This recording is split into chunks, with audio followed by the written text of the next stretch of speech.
Far out in the South Atlantic, hundreds of miles from the nearest continental coast, lies a windswept archipelago at the center of one of the world's longest-running sovereignty disputes. The Falkland Islands, known in Spanish as the Islas Malvinas, are not a tropical island chain or a crowded shipping hub. They are remote, cold, sparsely populated, and shaped by sea, wind, sheep farms, military history, and competing national claims. Yet these islands matter far beyond their size. To the people who live there, they are home. To the United Kingdom, they are a self-governing overseas territory under British sovereignty. To Argentina, they are an integral part of national territory still awaiting recovery. Understanding the Falklands means looking at geography, history, identity, war, and self-determination all at once. The Falklands sit on the Patagonian Shelf in the South Atlantic Ocean, roughly 300 miles, or about 500 kilometers, east of the southern coast of Patagonia. They are also more than 750 miles from the northern tip of the Antarctic Peninsula, placing them in a stark southern environment near latitude 52 degrees south. The archipelago covers around 4,700 square miles, or about 12,000 square kilometers. It is made up of two main islands, East Falkland and West Falkland, plus 776 smaller islands. The capital, Stanley, is on East Falkland and is by far the largest settlement. This geography is crucial. The islands are close enough to South America to be part of Argentina's historical argument, but distant enough and isolated enough to have developed a distinct local society. Before Europeans arrived, the Falkland Islands are generally believed to have been uninhabited. There were no known indigenous settlements comparable to those on the South American mainland. That absence matters because the later dispute is not centered on the conquest of an established local population, but on competing European-era claims and settlements. European discovery itself is controversial, with different accounts crediting different navigators. From the 17th century onward, the islands appeared on maps and attracted attention from maritime powers operating in the Atlantic. Their location was useful for ships rounding Cape Horn, hunting seals and whales, or projecting influence in the southern oceans. In this early period, the islands were less a settled homeland than a strategic and economic outpost waiting to be claimed. Over time, the Falklands saw a sequence of French, British, Spanish, and Argentine involvement. French settlers established a presence in the 18th century, and the Spanish later took control of the French settlement. Britain also asserted rights in the islands, and after the Spanish Empire weakened in South America, the newly independent United Provinces of the River Plate, a predecessor to Argentina, made its own claim. The result was a tangled legacy, different flags, settlements, legal arguments, and interpretations of succession. Britain reasserted its rule in 1833, a moment that remains central to the dispute. The British position emphasizes long-term administration and the wishes of the current islanders. Argentina argues that it inherited Spain's rights and that Britain unlawfully occupied the islands. Today, the Falkland Islands are a British overseas territory. That status means the islands have internal self-government, including local political institutions responsible for many domestic matters. However, the United Kingdom is responsible for defense and foreign affairs. This arrangement is important because it is not the same as being part of the United Kingdom itself, but it is also not independence. The Falklands govern much of their own daily life while remaining under British sovereignty. Falkland Islanders are British citizens under the British nationality, Falkland Islands, Act 1983. English is the official and predominant language, and many local institutions, legal traditions, and political norms reflect a British connection. At the same time, island identity is distinct. Residents often see themselves not simply as British, but as Falkland Islanders. The modern sovereignty dispute is not just a diplomatic footnote, it is a defining feature of the island's politics and security. Argentina continues to maintain its claim, using the name Islas Malvinas and framing the issue as unfinished decolonization and territorial integrity. The United Kingdom rejects that claim and argues that the principle of self-determination should apply to the islanders. In this view, the people who live on the islands have the right to choose their political future. This is where the disagreement becomes especially difficult.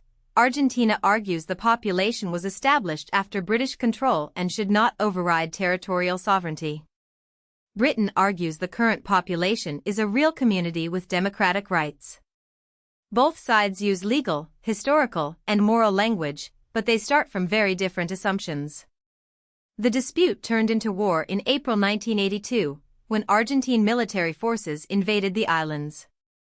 At the time, Argentina was ruled by a military junta facing domestic crisis, and the invasion was presented at home as the recovery of national territory. Britain responded by sending a naval task force across the Atlantic. The conflict lasted just over 2 months, but it was intense, costly, and transformative. British administration was restored after Argentine forces surrendered in June 1982. For Argentina, the defeat helped discredit the military regime and contributed to the return of democracy. For Britain, the war reinforced the commitment to defend the islands. For the Falkland Islanders, it turned a long-running dispute into lived experience, occupation, fighting, loss, and a permanent awareness of vulnerability. After the war, defense became a major part of life around the Falklands. The United Kingdom maintains a military presence, including RAF Mount Pleasant, a large base located on East Falkland. This base is not just a symbol, it changes the island's security calculations and even affects the population count, because some temporary residents work there. The 2021 census recorded 3,662 inhabitants, and about 30% were temporary residents, including people on short-term work visas or connected to the military base. That number highlights the scale of the territory. The entire population is smaller than many neighborhoods in major cities. In such a small society, migration, employment, defense policy, and public services are all closely linked. Every demographic shift is noticeable. In 2013, the Falkland Islands held a sovereignty referendum. Almost all votes cast were in favor of remaining a United Kingdom overseas territory. For the island government in Britain, the result was powerful evidence that the islanders wanted the status quo. It gave a democratic answer to a question that had often been argued between governments rather than asked directly of residents. Argentina rejected the referendum's significance, maintaining that the dispute is over territory and that the transplanted population cannot determine sovereignty. This difference reveals the central tension. Is the key issue the self-determination of the people living there now, or the historical territorial rights claimed by Argentina? The referendum did not end the dispute, but it clarified the islanders' overwhelming preference. Life in the Falklands is shaped by climate and landscape as much as politics. The islands lie near the boundary of subantarctic oceanic and tundra climate zones. Conditions are cool, windy, and often harsh, with few trees and wide open spaces. Both major islands have mountain ranges reaching about 2,300 feet, or 700 meters, creating rugged terrain despite the island's modest elevation. The environment has helped define settlement patterns, transport, farming, and tourism. Roads and air links matter because communities and farms are spread across difficult country. The sea is always close, and weather can change quickly. This is not a place of easy abundance, it is a place where human life has adapted to remoteness, exposure, and the practical demands of survival. The Falklands are also known for wildlife, especially birds. Large bird populations inhabit the islands, and the surrounding waters are rich with marine life. However, the ecological story is not untouched paradise. Many bird species no longer breed on the main islands because of predation by introduced species. This pattern is common on remote islands around the world. Animals brought by humans, intentionally or accidentally, can devastate species that evolved without those predators. Smaller offshore islands can become crucial refuges. Conservation therefore plays an important role in how the Falklands present themselves to visitors and how they manage land. The island's remoteness protects some ecosystems, but history has still left deep environmental consequences. Economically, the Falklands rely on a few major activities: fishing, tourism, and sheep farming. Sheep farming has long been central, with an emphasis on high-quality wool exports.